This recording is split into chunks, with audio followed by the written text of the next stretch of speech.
This is Cast of Wonders, the award-winning fiction podcast for young adults featuring stories of the fantastic. Welcome. Today we present Alex Schwartzman's story, You Bet. Alex has been with us before, back in episode 75, The Field Trip, and it's a pleasure to welcome Alex back. Alex is a writer, anthologist, translator, and game designer from Brooklyn, NY. His short stories have appeared in The Journal of Nature, Intergalactic Medicine Show, Daily Science Fiction, Galaxy's Edge, and a variety of other magazines and anthologies. His website is www.alexschwartzman.com, and you can find him on Twitter as @aschwartzman. Alex is also the editor of an upcoming anthology called Unidentified Funny Objects 2, which should be available late September or early October at www.ufopub.com, where you can also purchase the first anthology, Unidentified Funny Objects. Your narrator is John Marr. John is the writer and narrator of Tales of the Left Hand, a continuing fantasy series offering swashbuckling intrigue and a dash of magic at www.talesoftheLeftHand.com. In addition to producing Left Hand, John has narrated stories for Beneath Ceaseless Skies, Podcastle, Escape Pod, and Pseudopod, as well as several audiobooks, most recently Magician's End by Raymond Feist. In his secret identity, he's a graphic designer living in Northern Virginia with his wife, 2 cats, and a daughter on the way. Please check the show notes for details. And now, we've a tale to tell.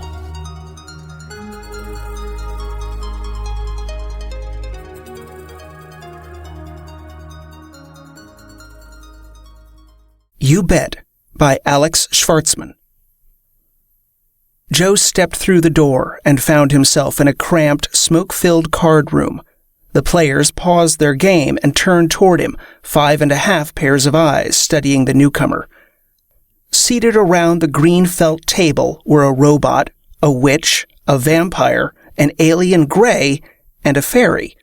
And looming behind them was a pink mass of scales and tentacles topped off with a bowler hat.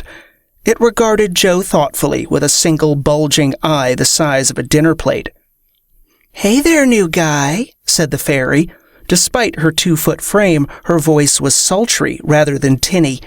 "And what are you supposed to be?" Joe tried to answer and realized that he couldn't. He remembered nothing of who or what he was, except his first name. He felt strange, empty, as if someone had sucked everything out of his head through a straw. "I know that look," said the witch. "Everyone has trouble with their memory in the first few hours. It'll go away. Unless you're an amnesiac spy, that is.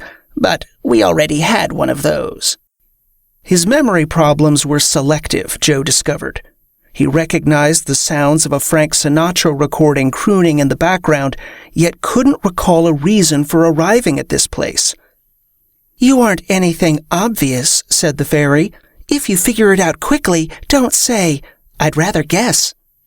"Well, I'd rather play poker," said the gray, the kind they usually depict abducting cattle and probing things indiscriminately. This one was dressed in a 3-piece suit, and his almond-shaped head was topped off with a cowboy hat. He caressed a large stack of chips with his 3 long fingers.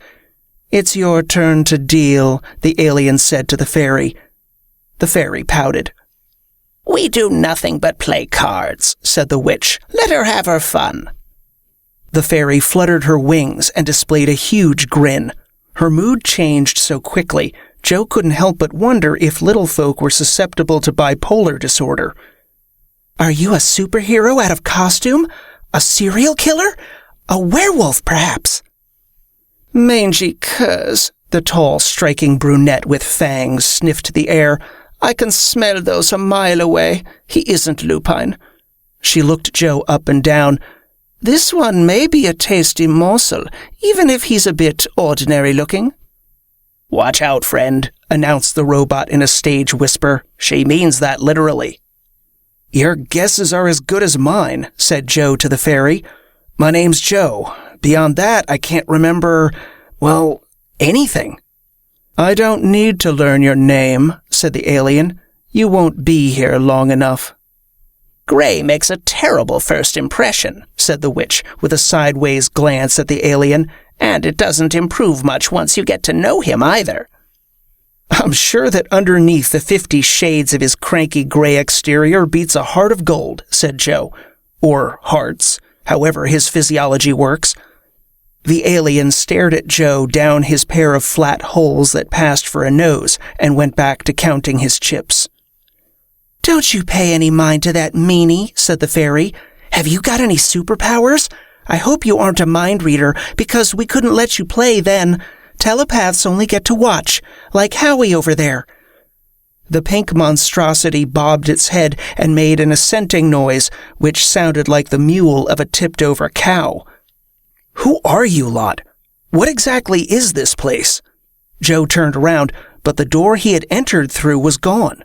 There was nothing but solid wall covered in pastel wallpaper, peeling with age. "How do I get out of here?" "Oh, sweetie, you're here to stay," said the fairy. "We all are." They watched with varying degrees of amusement while Joe searched frantically for a way out. He circumnavigated the room, studying the ceiling, floor, and walls. There was no sign of an exit. "This is impossible," Joe said. "Enough already," said the witch. "Let's bring the new guy up to speed and get back to the game." "Hard-boiled private eye? Secret agent? Mercenary?" The fairy chimed in with another flurry of wild guesses. "What you need to understand first," said the robot, "is that we aren't people." "That's kind of obvious," said Joe. "Not that there's anything wrong with that. I don't discriminate against metal-based life forms." "By we, I mean you too, genius," said the robot. "We're figments of people's imaginations, zeitgeists of popular culture, tropes, avatars, brought to life by 100,000 dreamers reading the same novel or watching the same film. Whatever's the flavor of the day finds its way into this room, at least temporarily." "Computer hacker? Terrorist? Ninja pirate?" Joe shook his head. The fairy pouted again. "At least he isn't a prepubescent wizard or an emo-glittering vampire," said the witch. "We suffered a plague of those recently." "A terrible embarrassment to my kin," declared the vampire. "I would have liked to kill them all and drink their blood, if it weren't so diluted with Prozac and cosmopolitans." "They were rotten card players," said the robot. "Their one redeeming quality," added the alien. "What happened to them?" Joe asked. "If there's no exit, then where did they go?" "They faded away," said the vampire. "Some tropes are much longer lasting than others. Broomhilda there," she pointed a razor-sharp red nail at the witch, "has been around since the Roosevelt administration. And she isn't saying which Roosevelt. Those self-pitying pretenders?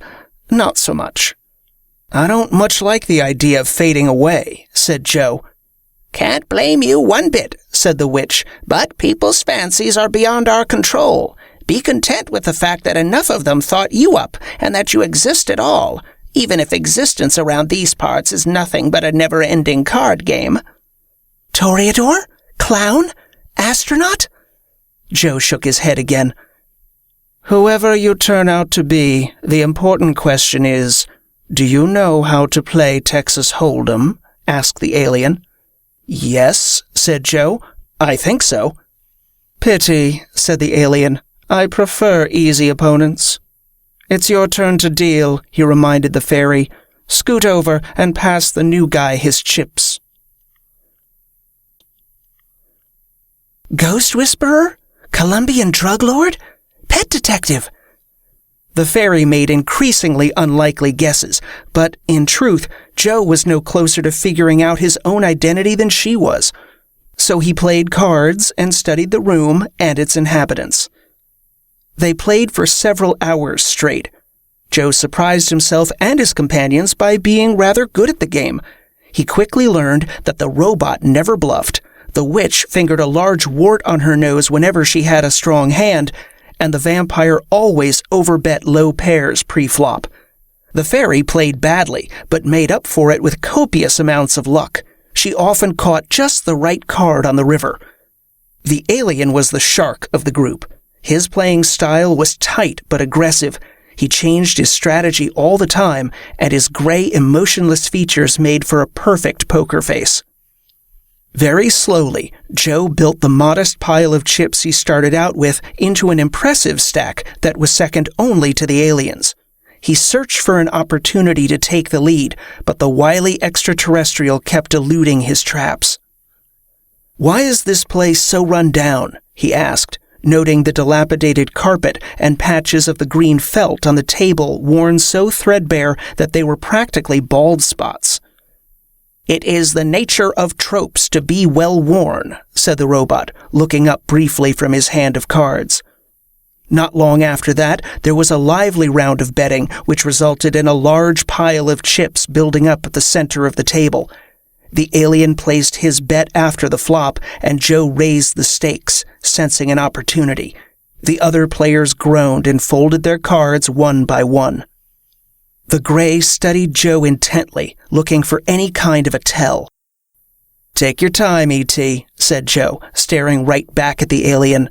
"And while you consider your move, let me compliment you about the crop circles. If I traveled to some faraway planet a gazillion light years away from Earth, I would totally mess with the natives' minds that way too. Oh, and what's up with the cowboy hat?" Joe grinned. He was trying his best to throw the alien off his game, but the Gray didn't appear to be fazed. "That was an aggressive bet," said the alien, "but you're being bold out of ignorance rather than skill.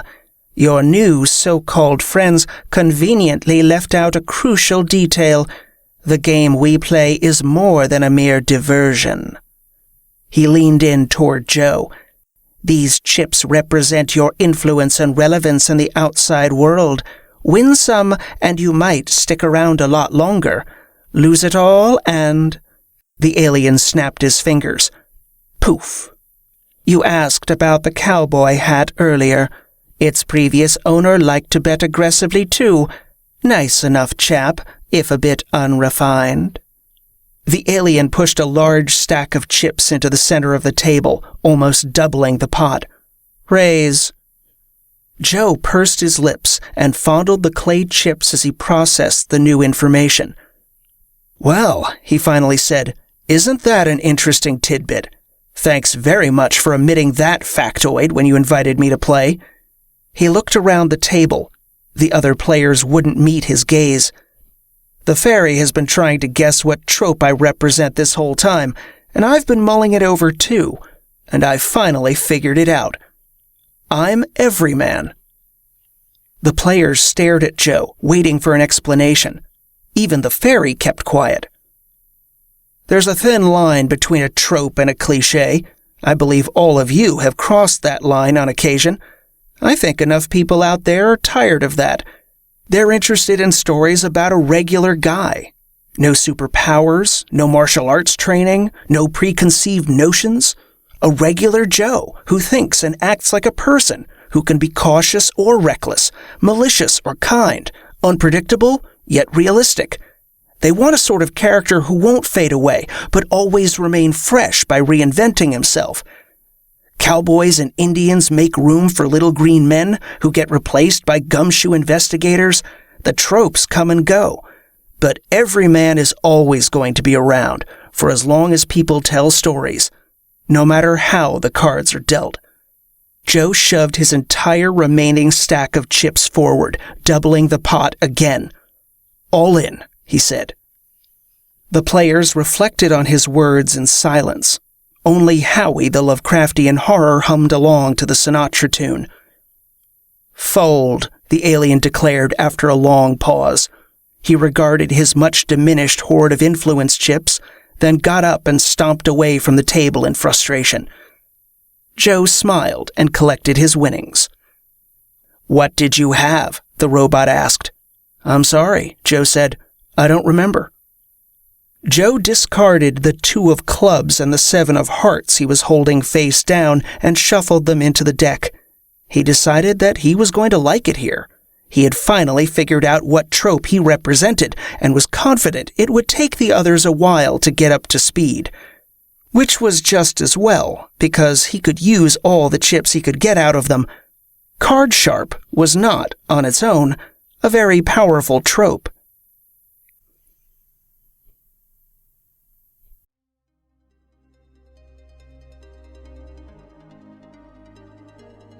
And so ends You Bet.